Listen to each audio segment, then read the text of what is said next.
Ito po yung exposure unit, tapos yung stencil natin. Ang exposure ko ngayon dahil bagong pahid yung emulsion, umaabot kahit 5 minutes. Ang pinaka-average ko dyan, 3.5 minutes. Pero pag pahid ko, halimbawa gabi, lumipas ng overnight, mas matigas na yung emulsion, ginagawa ko 3 minutes lang. Ito yung gamit ko kasi dun ko nasabayan yung timing. Okay, dito tayo magwawash. Yun po, nagde-depende. Parang napupulsuhan mo na lang pag nasanay ka na kasi. Ngayon, ang nangyari dito, ginawa ko 4 minutes mahigit. Tinatimingan natin ngayon. So, lumampas na tayo ng 4 minutes. Sa 4 minutes 15 na. Gawin natin 20. So, yun na. Expose na natin. Tapos, aalisin lang yung ginamit nating emulsion. Meron siyang oil. Tapos, pupunta tayo rito. Nalagay natin dito. Meron tayong sponge para mahulog yung sebo niya. Hindi mabuhos yan. Okay, halos wala na yung sebo dun, diba? Tapos, bubuhusan din dyan sa kabila. Masettle natin ng mga 1 minute bago sprayan. At pag nag-spray po tayo, meron tayong backlight. Ganyan. Pagkatapos ng 1 minute, pwede na po tayong mag-wash. Dito tayo sa shirt side mag-spray una. Mas matigas kasi dyan dahil dyan tumutok yung ilaw natin kanina.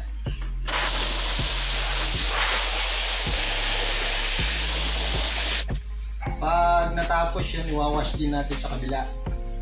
Yan.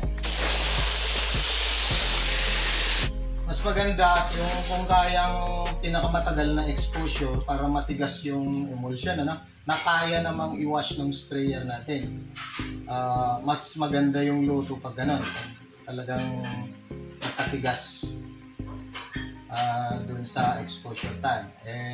Pag sumobra dun yung mahihirapan na i-wash. At tamang-tama naman yung pag-expose natin niya.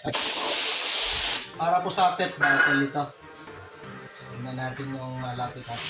Tapusin ko. Yun. Wawash natin dun para mahulog yung mga latak niya.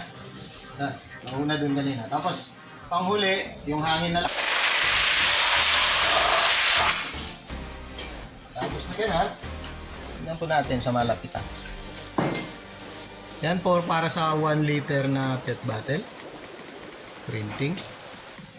Dun sa kabila, yung 350 ml at yung half liter.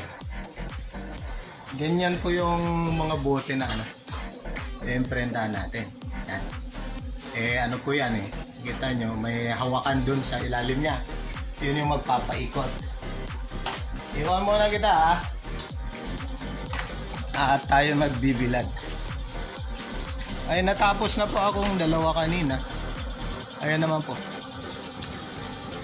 Para sa water container naman po yan. Pang pang round at saka pang slim.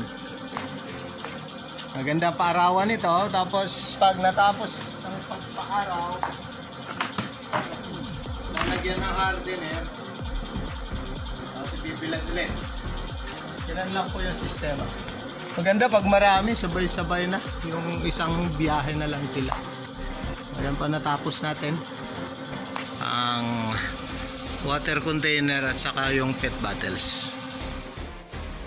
Kabilat sa una, lagyan na natin itong hardener tawag dito.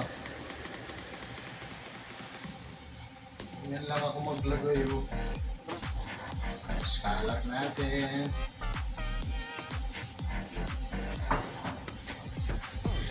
Okay. Yung sa paglagay ng emulsion, ilalampas nyo dyan para parang sealant na rin yan.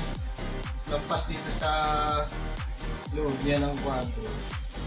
Parang sealant na yan para hindi mag-leak pag mag-print na.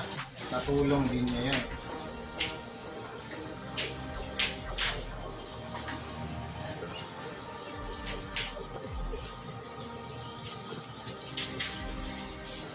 Lagyan natin lahat yan. Alat ng maayos. Bulak lang po ito.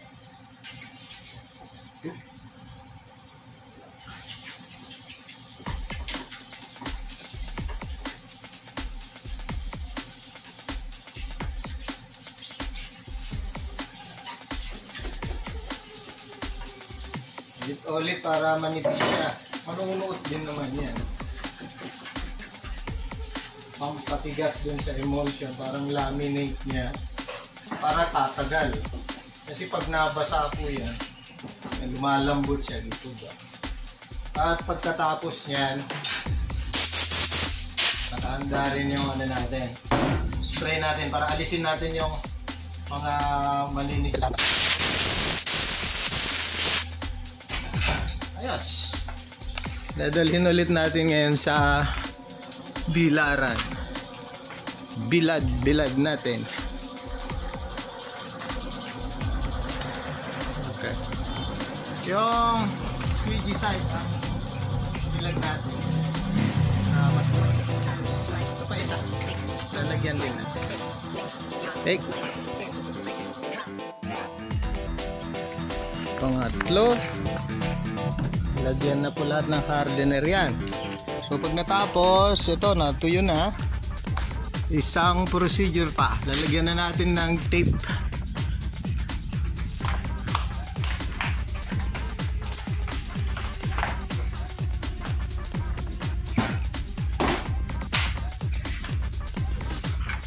Ang tape na to ay sponsored na JRS Express.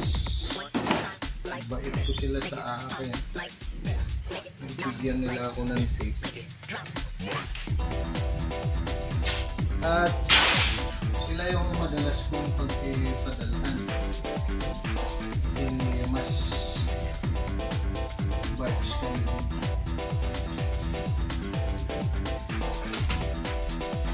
Ayan.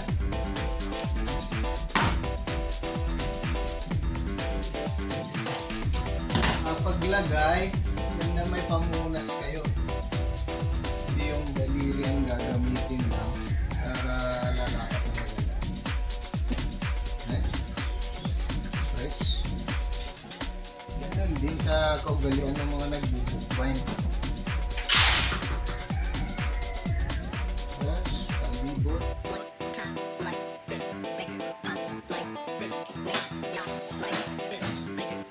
Alisin na natin.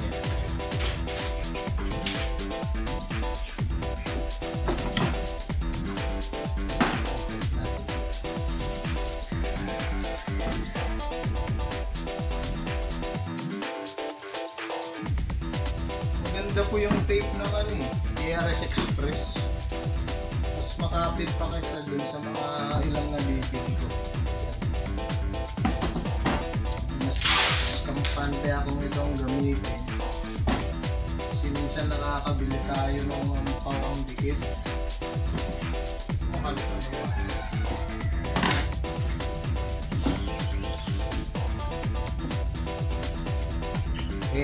Mula po nung nagbebenta na ako, yung manager nung JRS.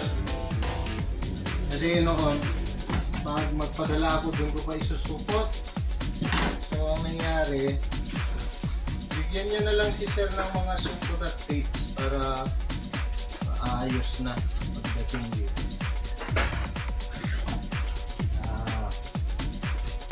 Obligasyon ko na rin i-promote sila. Ganda po sa JRS. Isa po sa mga naunang ano sa Pilipinas ito. Marami silang branch. Mas sarap lang talaga sa kanila. Mas feel kong magpadala sa kanila. Depende rin pag ano. Yung iba naman, pag talagang pupumilit ng customer, tapos sige, sky's the limit yung kasi sila rin yung, kayo rin yung magbabayad ng freight eh. Hindi doon, mas mahal doon sa sabi ko. Hindi doon, ang natin ipadala, walang problema.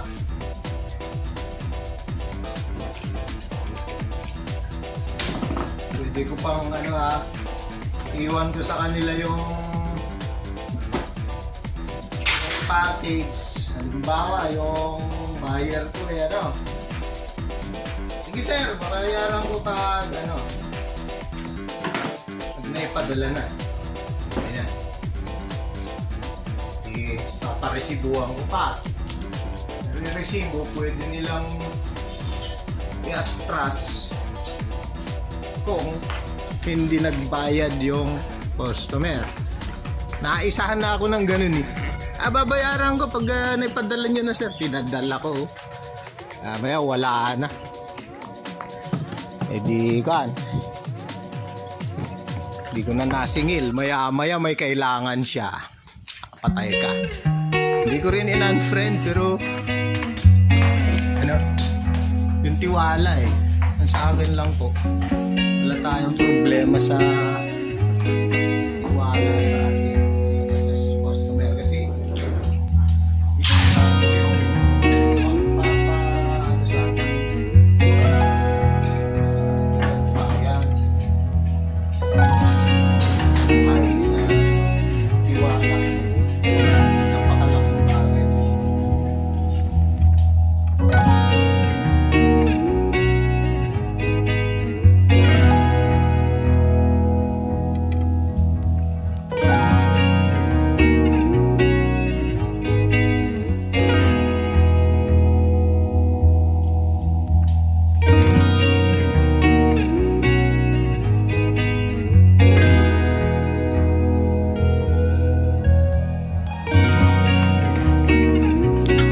Tapos po natin yung pag-laminate, pag-dry.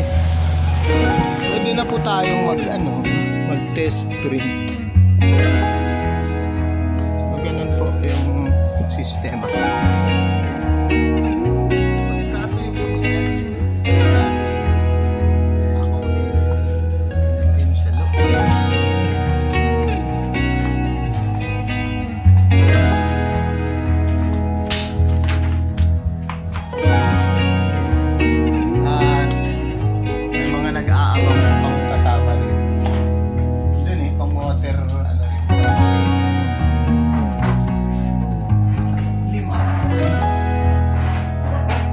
Nag-impake, kasama na lang po yan sa mga machine. Gaya yan. Mga stocks pa tayo.